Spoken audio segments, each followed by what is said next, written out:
bakunzi b'urugo rwa Yesu TV turabaramukije abari kure n'abari hafi.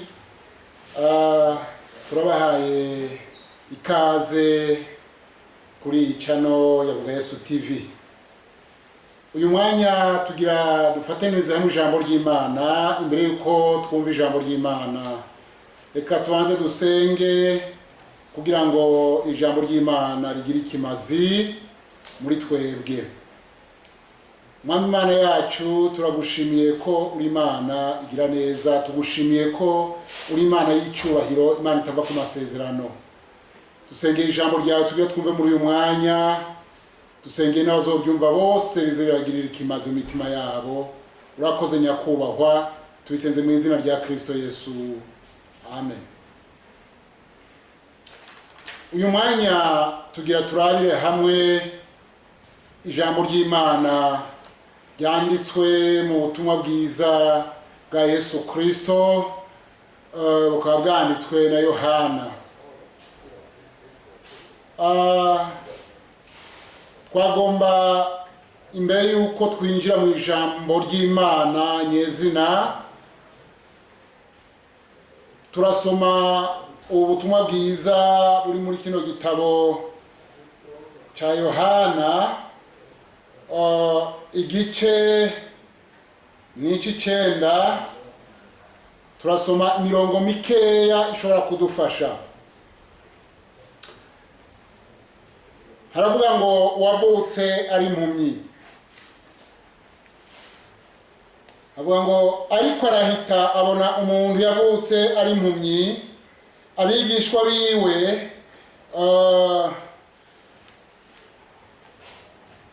baramubaza bati, mwigisha,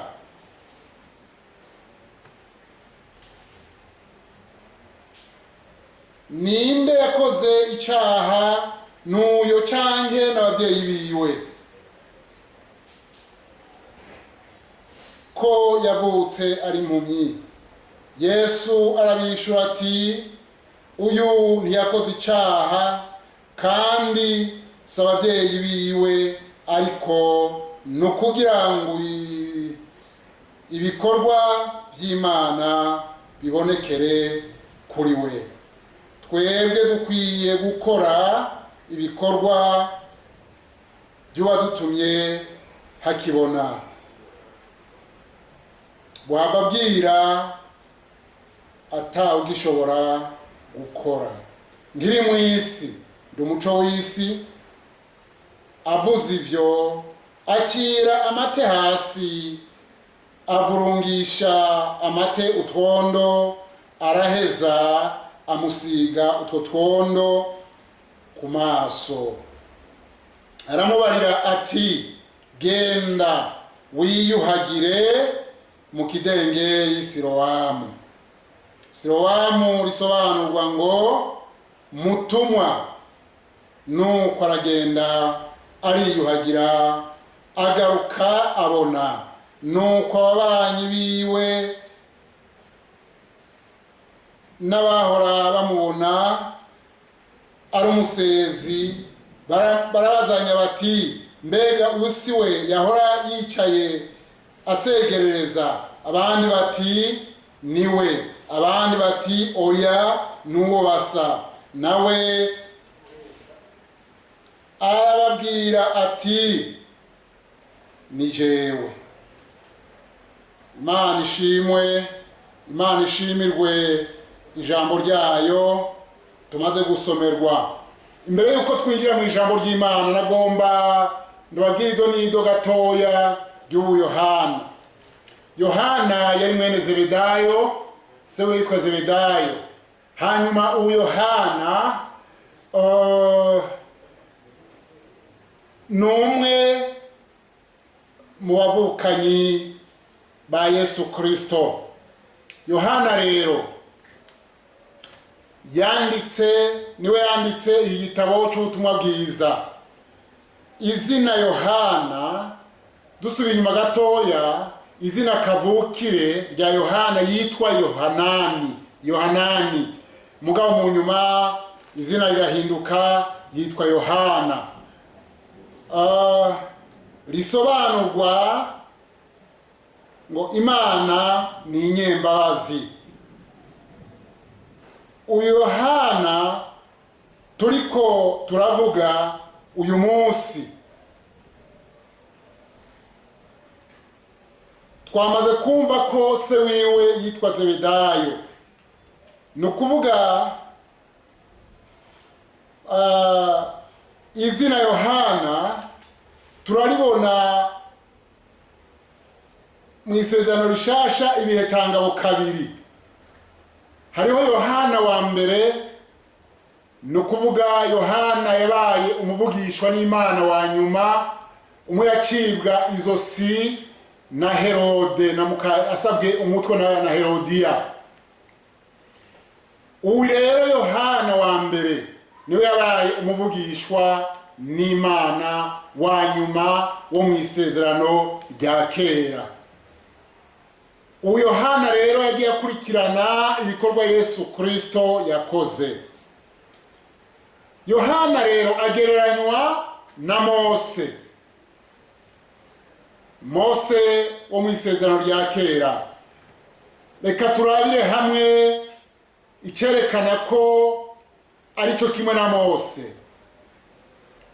Mose yanditse ibitabo 5 byo mu isezerano rya kera. Yanditse igitabo cy'Itanguriro, yandika igitabo cyo Kuvayo, yandika igitabo cy'Abalewi, yandika n'igitabo cyo Guharura, hanyuma yandika n'igitabo cyo Gusubira mu Byagezwe. Ni ibitabo 5 Mose yanditse. Yohana nawe yanditse ibitabo 5 nyene.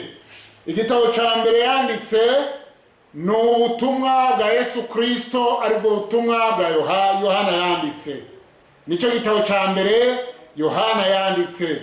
Hanyuma yandika ibyete 3, icyete cya mbere cya Yohana, n'icyete cya kabiri cya Yohana, hamwe n'icyete cya gatatu, hamwe n'ibyahishuriwe Yohana. Rero Yohana murumvise ibitabo yanditse nawe nyine ko ari 5. Dusubiye inyuma gatoya tukaraba Mose, twavuze ko Yohana na Mose ari cyo kimwe tubagereranya nk'abavugishwa n'Imana. Mose ijambo yatanguriye ko mu gice cya mbere cy'Itanguriro yatanguye kuvuga ngo ubwa mbere na mbere Imana irema isi n'ijuru. Niyo jambo yatanguriye ko. Mu butumwa bwiza bwa Yohana ariya mu gice cya mbere nyene naho tubona ngo uko Yohana yanditse nawe yavuze ngo ubwa mbere na mbere jambo yariho. Ubwa mbere na mbere jambo yariho. Murumva ko bose bavuze bimwe. Ni ukuvuga Mose yanditse iby'intango, hanyuma Yohana avuga iby'impera. Mu nyuma Yohana yahavuye asozera avuga iby'igihe cy'iherezo. Imana ishimwe. Ikindi gihe tuzobandanya tudondore tubabwire ibyo mu gihe cy'iherezo. Rero muri uyu mwanya twagomba tubanze dusobanura akanya gatoya k'amajambo tumaze gusoma. Turamaze kumva insobanuro cyangwa idonido rya Yohana. Muri cya gice cya 5, mu cya gice cy'Icyenda murantunga, turabona Yohana yandika uko Yesu Kristo yakijije impumyi, yahumuye impumyi. Iyi mpumyi rero yari imaze igihe iterurirwa ku nzira isegerereza, yumva urwamo rw'abantu kuko ntiyigeze ibona kubiva mu nda y'ababyeyi. Rero iyi mpumyi ntiyasa neza. Hariho abayiha, hakabaho n'abayivuma, hakabaho n'abayiha ibitari byo, ariko Yesu amaze kuhaca, Imana ishimwe, Yesu amaze kuhaca arengana, iyi mpumyi iraheza yumva ibyo itahora yumva. Yumvise ikoraniro ryinshi risemerera iti Yesu mwana wa Dawidi, hanyuma risemerera rivuga izina rya Yesu Kristo. Hanyuma iyi mpumyi nayo yumva ibintu bishasha, iraheza irabaza iti ivyo ni biki?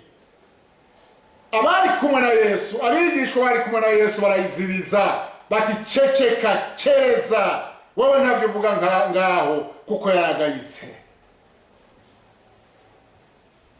Bamaze kumucecekesha no kumuhoza, arakomeza gusemerera avuga ati Yesu mwana wa Dawidi, ngirira imbabazi.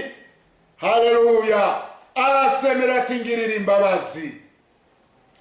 Hanyuma ijwi rirarenga rica no muri rya shengero ryari rikurikiye Yesu, naho hari urwamo rishikira Yesu.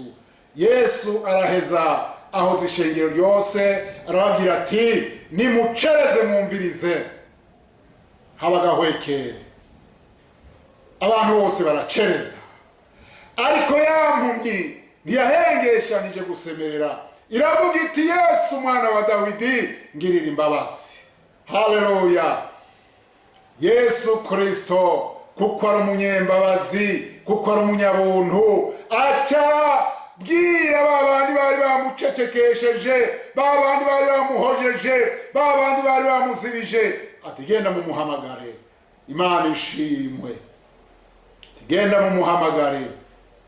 Baca barahaguruka baja kumuhamagara, baramubwira bati nuze, n'ijwi ryiyoroheje. Kare bamubwira mukankamira kuko yaragayitse, baramubwira ati nuze, Yesu araguhamagaye.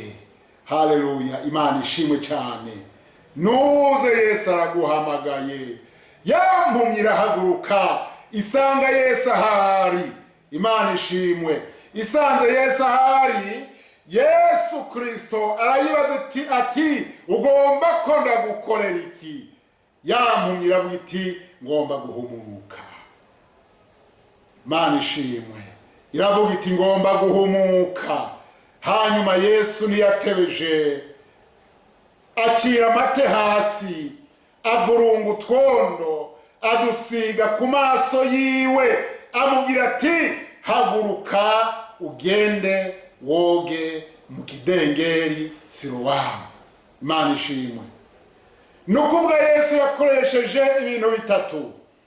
Ubwa mbere yakoresheje amate, hanyuma akoresha ibidukikije ari ryo vu, hanyuma akoresha n'amazi, kugira ngo yerekane ko ububasha bw'ibyaremwe nabwo bukora. Yesu Kristo yarakoze, ibidukikije byaremwe nabyo birakora. Imana ishimwe, kuko Yesu niwe yabitegetse. Bisobanurwa ngo nta kumenyera ko Imana ikorera mu kintu kimwe. Imana ikoresha ibintu byose. Yesu yakoresha amate, akoresha ivu, akoresha n'amazi. Amaze kwiyoga muri kidengeri Silowamu, Imana ishimwe, haleluya, yahagurutse, yavuyemo ari muzima, yavuyemo abona, yavuyemo abona abantu, yavuyemo abona ibintu. Araheza agenda asanga Yesu, aramufata, haleluya, abana nawe. Imana ishimwe. Agendana na Yesu.